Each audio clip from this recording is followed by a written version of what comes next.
प्यारे मित्रों, नमस्कार। कपिल ज्योतिष संस्थान में आप सभी का मैं एक बार फिर से स्वागत करता हूं।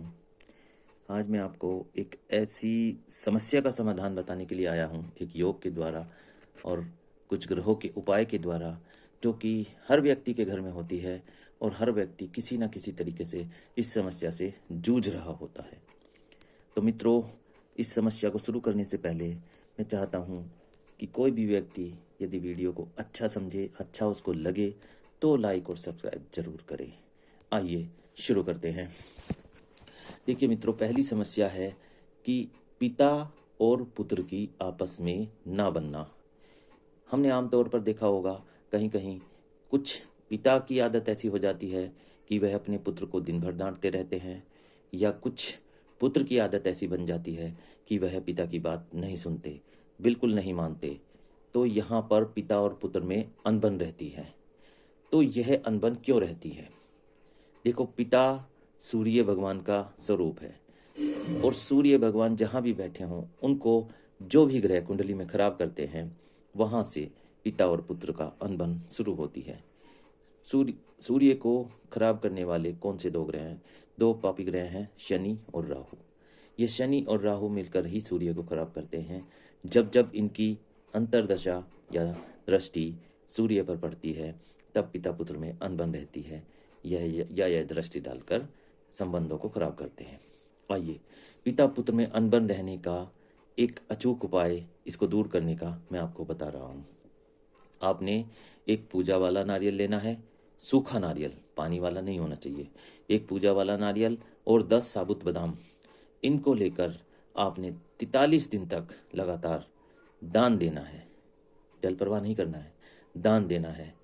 तो देखिए इसके पश्चात पिता और पुत्र के संबंधों में कैसे सुधार होना शुरू हो जाता है।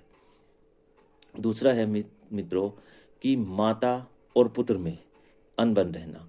माता के साथ पुत्र के संबंधों में दरार आना, या माता के साथ पुत्र के संबंधों में कटु संबंध, यानी कि द्वेषपूर्ण संबंध, ये बन जाना।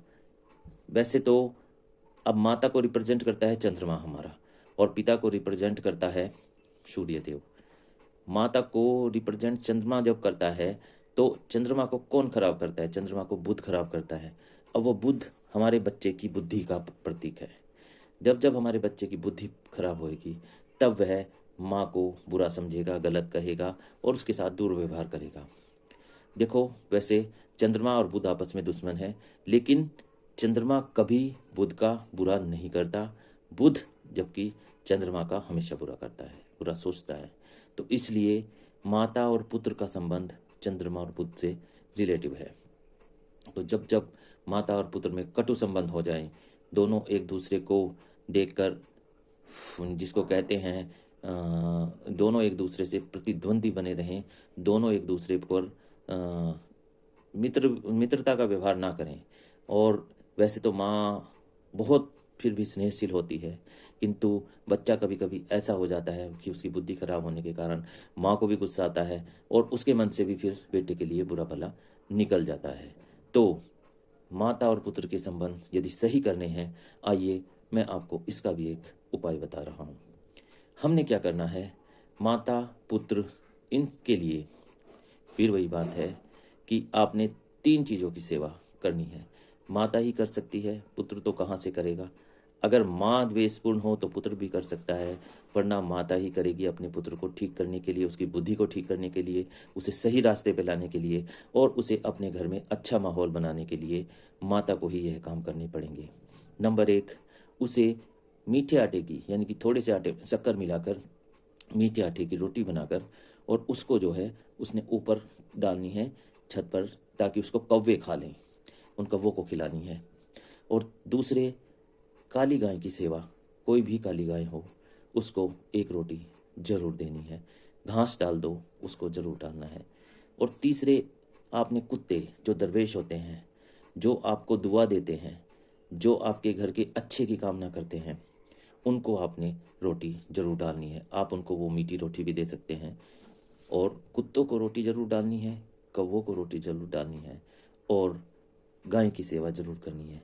आप ऐसा कर कर देखिए, आपके पिता और माता और पुत्र के संबंधों में कैसे स्नेहपूर्ण वातावरण शुरू हो जाएगा और पुत्र की यदि बुद्धि धीरे धीरे खराब भी थी तो वो वापस ठीक होनी शुरू हो जाएगी, उसे सद्बुद्धि आएगी और वह अपनी माता के प्रति आदर भाव महसूस करने लगेगा।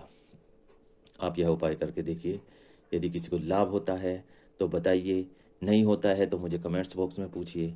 तो मित्रों, आशा है मेरे द्वारा दी गई जानकारी यदि आप लोगों को अच्छी लगी हो तो लाइक और सब्सक्राइब जरूर करें। मैं आपके लिए फिर ज्ञानवर्धक बातें और ज्योतिष से संबंधित महत्वपूर्ण बातें लेकर आता रहूँगा। तब तक के लिए धन्यवाद, नमस्कार, जय श्री राम, राधे राधे।